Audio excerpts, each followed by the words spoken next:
Welcome to Jibran Khan की news. Farhad पे काफी मुश्किल आने वाली है और उसके पकवान पे।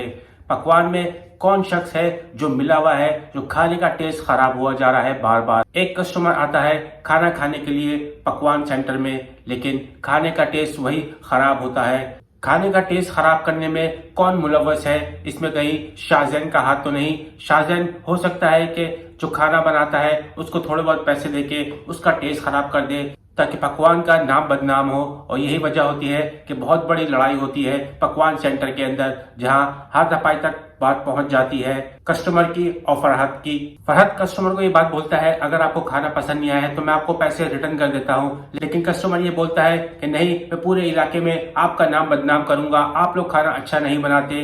यहीं पे डाउट होता है फिर फरहद को। और शाहजैन ये धमकी देके गया था कि तुम सबको मैं देख लूंगा। यहाँ लाजमी शाहजैन की ही चाल है इसके अंदर। फरहद घर जाता है और किरण को बताता है कि पकवान सेंटर में ये सब कुछ हुआ है, कस्टमर और वहां पे काफी लोग जमा हो चुके हैं। अब मुझे नहीं पता कि किस तरह इसको टैकल करना है। किरण बोलेगी कि मैं चलती हूँ पकवान सेंटर। यहाँ फरहद और किरण दोनों पहुंचते हैं पकवान सेंटर और किचन के अंदर जब जाके देखा जाता है तो वहां पे काफी चीजें मिलती है कि जो टेस्ट खराब कर सकती है खाने का। और जब ये लोग पता करते हैं कि कौन है वो शख्स जो खाने के अंदर गलत चीजें डाल रहा है, तो यहाँ बंदा पकड़ा जाता है और बंदा फिर बताता है कि वो शाहजैन था जो मुझे पैसे देता था खाने का टेस्ट खराब करने के लिए। छन्नो आंटी और उनका शौहर दोनों आ चुके हैं फरिया के पास उसको समझाने के लिए कि तुम ये गलती मत करो। जिंदगी में अप डाउन आते रहते हैं, इससे ये नहीं होता कि दोनों अलग हो जाओ। तुम दोनों को चाहिए वापसी एक हो जाओ और अपनी जिंदगी दोबारा स्टार्ट करो।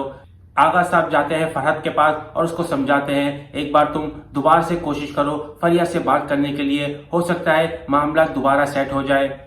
फरहद आगा साहब को बोलता है कि मैं फरिया के घर पे कैसे जाऊं, जैसे मैं जाता हूं मुझे धक्के देके घर से बाहर कर दिया जाता है। और यहाँ छन्नू आंटी ने भी फरिया को समझा दिया है कि अगर फरहद आए तो तुम उससे बात करना। अब यहाँ क्या बात हो पाएगी इन दोनों के दरमियान? मोती वाला ये सब कुछ देख रहा होता है, अपनी बेटी का दुख देखा नहीं जाता। यहाँ अपना कदम घर से बाहर निकालेगा और फरहद के घर जाएगा और उसको राजी करेगा कि तुम अब भी यही चाहते हो कि फरिया को तुम तलाक दे दो।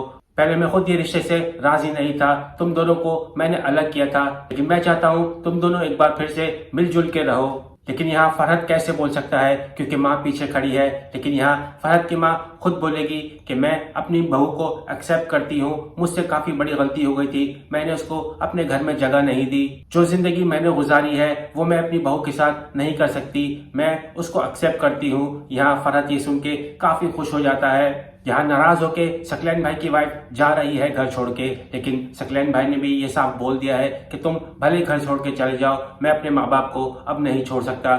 जो मुझसे गलती हुई है तुम्हारे कहने पे वो अब मैं दोबारा नहीं करूंगा। ये था पूरे ड्रामे का अहवाल। अब आखिरी एपिसोड भी कुछ ही दिनों में आने वाली है, तो वीडियो को सब्सक्राइब करके रखें ताकि जो भी नोटिफिकेशन होगी वो सीधा आपके पास आएगी, आपको ढूंढने की जरूरत नहीं पड़ेगी। तो सिर्फ सब्सक्राइब कीजिए और लाइक कीजिए, वीडियो आपके पास होगी। तो ये थी आज की स्टोरी। अल्लाह हाफिज।